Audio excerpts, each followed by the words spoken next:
अक्सर हमसे बहुत सारे लोग पूछते हैं कि आप लोग गांधी जी को क्यों नहीं मानते हैं, गांधी जी का रिस्पेक्टेबल नहीं, क्यों नहीं आप लोग गांधी जयंती में सम्मिलित होकर गांधी जयंती मनाते हैं, आप लोग गॉडसे को मानते हैं या फिर गांधी को नहीं मानते हैं। सुनो, मैं एक तथ्य बताता हूं आज सारे हिंदुओं को कि मैं गांधी को क्यों नहीं मानता हूं। एग्जैक्ट डेट के साथ मैं बताऊंगा, प्रमाण के साथ, इस इतिहास को कितना हिंदुओं से छुपाया गया। बस एक घटना मैं आपको बताता हूं। आप भी अगर गांधी को मानने वाले हैं, अगर आप हिंदू हैं, तो आपको स्वयं से नफरत हो जाएगी गांधी से। बस आप इतिहास को सुनिए। ये घटना 1946 की है। 1946 1946 आजादी से एक साल पहले दिल्ली में एक मंदिर था, वाल्मीकि मंदिर। गांधी जी उस मंदिर में अचानक कुछ सहायकों के साथ पहुंचते हैं और पहुंचने के बाद हिंदुओं के भीड़ में सबसे आगे जाकर के बैठते और अचानक अपनी थैली से कुरान निकाल करके कुरान और नमाज पढ़ने लगते हैं। और जब कुरान और नमाज पढ़ने लगते हैं तो वहां पे बैठे हुए एक हिंदू महिला को बुरा लगता है और वह लाकर के गांधी जी से विरोध करती है कि गांधी जी, आप ये कुरान हिंदू मंदिर में नहीं पढ़ सकते। तो गांधी जी उस महिला से बहस करने लगते हैं और गांधी जी ने कई अभद्र भाषाएं उस महिला को बोले। वो जो गांधी जी महिला सम्मान की बात करते थे, एक हिंदू महिला देख करके भी सम्मान उनकी खो गई और उनके साथ बहस करने लगे। जब महिला कमजोर पड़ने लगी तो वहां पे बैठे हुए सारे हिंदू गांधी जी का विरोध करने लगे और गांधी जी को बोले, अगर आपको भाईचारा चाहिए तो पहले जाकर के मस्जिद में जाइए और मस्जिद में आप रामायण या भगवत गीता पढ़कर दिखाइए, वहां आप भगवत गीता का पाठ कीजिए, हम आपको मंदिरों में कुरान का पाठ करने देंगे। सोचिए गांधी जी की कैसी मानसिकता थी। गांधी जी जब देखे कि हिंदू यहां विरोध करने लगे, वे चुपचाप उस मंदिर से निकले और कहीं नहीं गए, थाने गए। थाना में जाकर के एफआईआर कराए। और उस समय क्या था 1946 में, गांधी मतलब अंग्रेज। जितनों अंग्रेजों की ताकत थी उतनी गांधी की ताकत थी। अंग्रेजों की सेना गांधी जी की सेना, अंग्रेजों की सरकार गांधी जी की सरकार।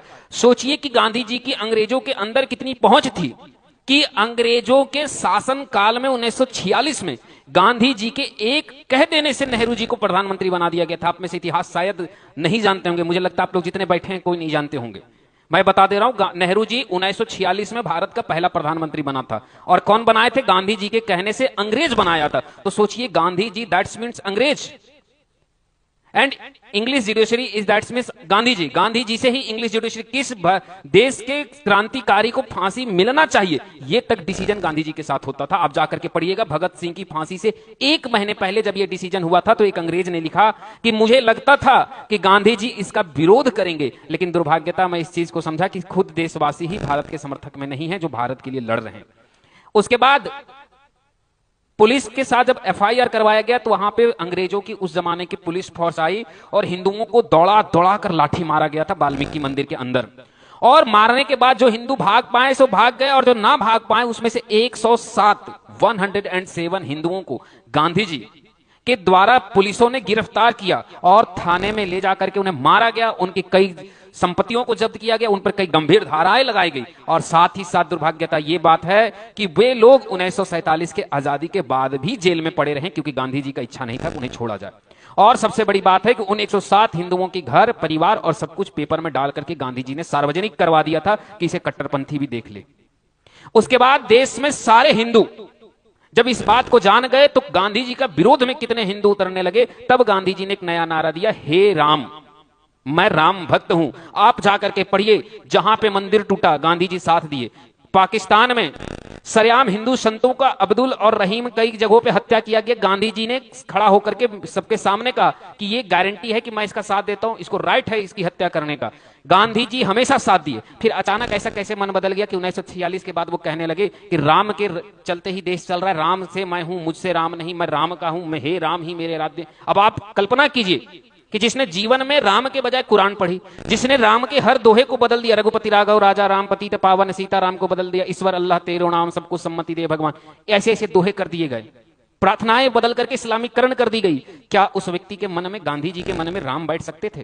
फिर भी गांधी जी 1946 के बाद राम राम का नाम जटे। तो आप समझ लीजिए कि वो किस प्रकार से हिंदुओं के समर्थक थे। उसके बाद यही नहीं, गांधी जी ने हिंदू आदियों को तो मंदिर में तो इतना किए सो किए। उसके बाद जब देश आजाद हुआ तो भारत पाकिस्तान का बंटवारा हुआ तो गांधी जी ने कहा था कि पाकिस्तान से आने वाले हिंदुओं को यहां नहीं आने चाहिए। अगर उनकी मां बहन बेटियों के साथ बलात्कार हो, चाहे जो भी हो, उन्हें पाकिस्तान में ही रहना चाहिए। यानी जो हिंदुओं को ने वोटिंग नहीं किया, सत्ता में गांधी नेहरू, उसके बाद वोटिंग किया मुसलमानों ने और देश बांट करके दे दिए। सोच करके देखिए कि हैदराबाद और पश्चिम बंगाल दो जगह पर दंगा हुआ। पश्चिम बंगाल में दंगा मुसलमानों ने शुरू किया, हैदराबाद में दंगा मुसलमान शुरू किए। महीने भर हिंदू कटते रहे, लेकिन गांधी जी उठ करके ना हैदराबाद पहुंचे ना बंगाल पहुंचे। लगभग आपको यह भी इतिहास गलत बताया जाता है, गोपाल पाठा उठकर लड़ 1 महीने तक जब हिंदू का नरसंहार हुआ तब गोपाल पाठा थक गए और जान गए कि गांधी जी अब नहीं आने वाले, कोई देश में हिंदुओं को बचाने वाला नहीं है। तब गोपाल पाठा युद्ध के लिए तैयार हुआ और जैसे ही उन्होंने कुछ दिन मात्र मुसलमानों का प्रतिकार किए, गांधी जी सीधे हैदराबाद छोड़ करके बंगाल पहुंचे और बंगाल में गोपाल पाठा को हथियार धरने के लिए विवश करने लगे। सोच कर देखिए 10,000 हिंदू महिलाओं का बलात्कार 1947 में आजादी के बाद हैदराबाद में हुआ। वहां गांधी जी नहीं गए, मात्र 1000 मुसलमानों की हत्या बंगाल में हुई गोपाल पाठा के द्वारा। पहुंच गए, उससे पहले 1000 हिंदुओं से अधिक की हत्या हुई, गांधी जी नहीं पहुंचे। अब आप बताइए कि मैं कैसे ऐसे व्यक्ति का सम्मान करूं जो मंदिर की गरिमा को भंग करे, जो मंदिर में घुस करके लाठीचार्ज करवा दे, जो मंदिर के हिंदुओं को गिरफ्तार करवा दे। क्या भाईचारा केवल हम ही निभाएं? क्या हम उस व्यक्ति का सम्मान करते जो पाकिस्तान में आर्य समाज के संतों के निर्मम हत्या को सही बताता हो और संतों की हत्या को जायज ठहराता हो?